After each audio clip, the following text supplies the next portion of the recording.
My name is Christian Von Borries, and I am a filmmaker only since 2 years. From my training, I'm a musician. So it is rather unusual how I came to film.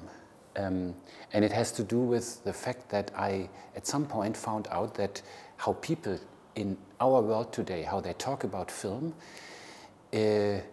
much more people have an opinion, and I think it has to do with the fact that everybody is basically making films. So that this distinction between a professional filmmaker and an amateur filmmaker is becoming smaller and smaller. And for example, the camera that is filming me is very easy to use. And maybe this one is a little bit expensive, but cheaper cameras like that also make very good images, are very easy for everybody to use. And it made filmmaking accessible eventually for people like me. That's only one point. The other point is that you have to have a good idea of making a film. It's not about the amount of money you can spend on the equipment. It is about to have a good idea. And for me, making films has to do a lot with rhythm and with things that I know about from music. You know, you take the time from the audience for 1.5 hours or so, and you are very responsible. It's a very responsible task, and you have to tell the people something they have never seen, or you have to entertain them, you have to maybe make them doubt certain convictions, or bring them to places they have never been, and you know, things like that. But I think it is very important, and you can see that also in the very diverse selection that is in this year's festival, that some films, they might have a good idea, they might have a good conceptual idea, but they don't achieve with that. So I see that this task is very difficult and very, for everybody, for me, for other filmmakers, it's very difficult. But it is, contrary to music, one can, with film and using a camera, you can find out something, I think, more precisely about the world. And that is what I'm interested in. So I was reading something about a place that I only knew of by digital images, basically. And that's the town Dubai, or the Dubai phenomenon. So that was the first film that I made, was about an image production that I had learned of in other media. So on YouTube, where I found also TV coverage, on DVDs, in some like travel magazines and stuff like that. And I saw that a lot of the image production actually was of images of a town where the buildings were not built yet. So it was an image production for selling real estate. And all that interested me a lot. So, and at some point it came to my mind that people were talking like 2 or 3 years ago a lot about virtual realities online, like Second Life. So I was checking that, and I saw that there is a big similarity between Dubai, sort of a fantasy of Dubai, a place with you know, that is built out of islands, out of like a 5-star luxury life of rich people, but affordable maybe also for upper middle class. That is something that is also, you can play that online with virtual characters. So I included that also in the film. And I have the impression in a lot of places, and actually I was also in Spain, I come to that later, in a lot of places you are suddenly confronted with a reality that is shaped by digital images and by digital image production. So basically what that camera does, or what those cameras can do, and what like programs can do that we use on the computer that can create reality, or replacement of reality, simulation of reality, how Baudrillard would say, those images in sort of a perverted, reverse way are shaping our reality, which ultimately means that the difference between sort of analog reality and digital reality is becoming interwoven.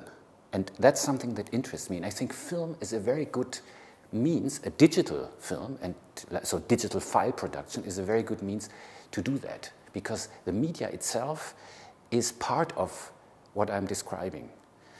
And I think, you know, because, so since I'm only making films since 2 or 3 years, and I'm talking to other filmmakers who are younger than me, and they are raving about 16mm film and the old analog formats, for me it's like they're talking about 20th century. It's like when I'm talking in music about, you know, vinyl records, or even like wax cylinders or CDs, you know, formats from the past, or music cassettes. I'm not so much interested in it. I'm much more interested in the political means of formats. And with formats I mean digital files versus analog files versus HD versus 8mm MP3 versus WAV files and so forth. I think it's very important to have that in mind, that the technology is shaping the content. So it sounds a little bit complicated, but since film is the illusion, documentary film is the illusion of reality anyway, let's talk about the constructed illusion as well. And I think on film, on digital film, this difference becomes really small. That is the main point I want to make. And I think today one has to focus on that. So I have to include things that I find, which I didn't shoot myself.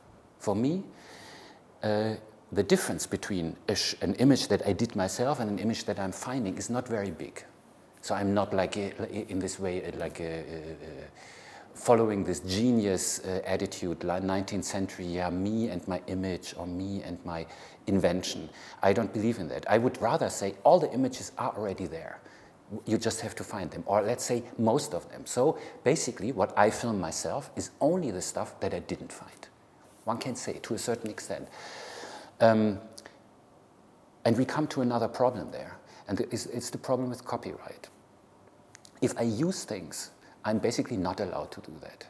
And that's a political problem, it's a problem of capitalism. So, which again has something to do with that kind of camera, with the kind of accessibility, which only exists since 6 years. YouTube only exists since 6 years. It didn't exist before. So before that time, stuff was really hard to find. Now, basically every film is online. Everything, I used in the second film footage of the killing of Gaddafi, of the guy from Libya. It's not on YouTube because they have their policies. You think all this stuff is not there. It is everywhere. It is everywhere. You find everything. And actually TV now is using all that stuff too. So TV is like a music cassette or wax cylinder, is also really old. TV, I'm not interested in TV. I don't want the stuff on TV. It's the past for me. So the second film I made, which I finished last year, is a critique on democracy. And if I'm talking to you in Spain, and I'm coming from Germany, so countries from the European Union, we have a lot of problems that have to do with this term, which is sort of the promise of the people in power, and more we don't believe in that anymore. And I think we have very good reasons. And so I was researching places where it is more obvious.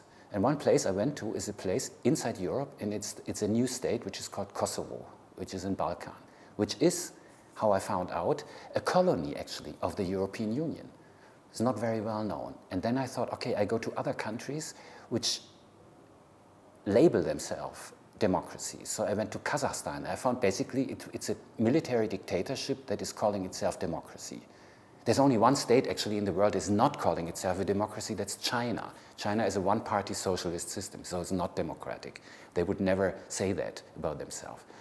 So I gathered those places, but again, what interested me was that those places are rather not specific. You can find images in Kosovo that look like Kazakhstan. You can actually find images in Dubai that look like Kazakhstan and vice versa. You can find images in Berlin that look like Kazakhstan and that look like Dubai.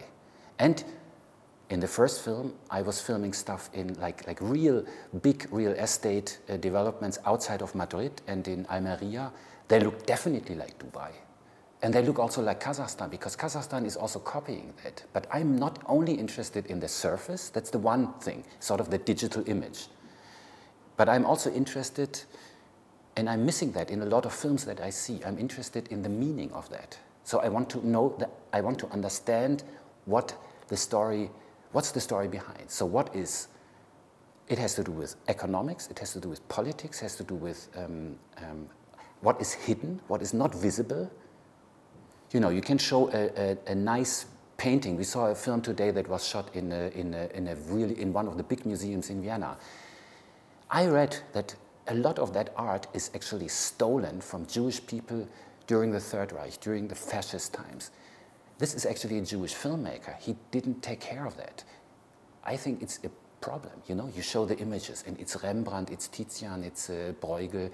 It looks fantastic, and it's also maybe critical about society. But if you don't tell the story behind, I think you are missing something. The image itself sometimes is not enough. Which brings us to the next problem, how to tell the story behind. Because we are always hoping that the image itself can tell the whole thing. It would be the best, but it's not always possible. So then you can use the voice, you can use writing, you can introduce a specialist. A lot of what I say has to do with reflecting TV documentary, which is believing in the specialist. I don't think the specialist, the narration of the specialist, makes any sense. So a lot of the stuff that I do has to do with analyzing existing media and using existing media. And because of this problem of copyright, a lot of filmmakers who would like to do that, they're afraid of doing that.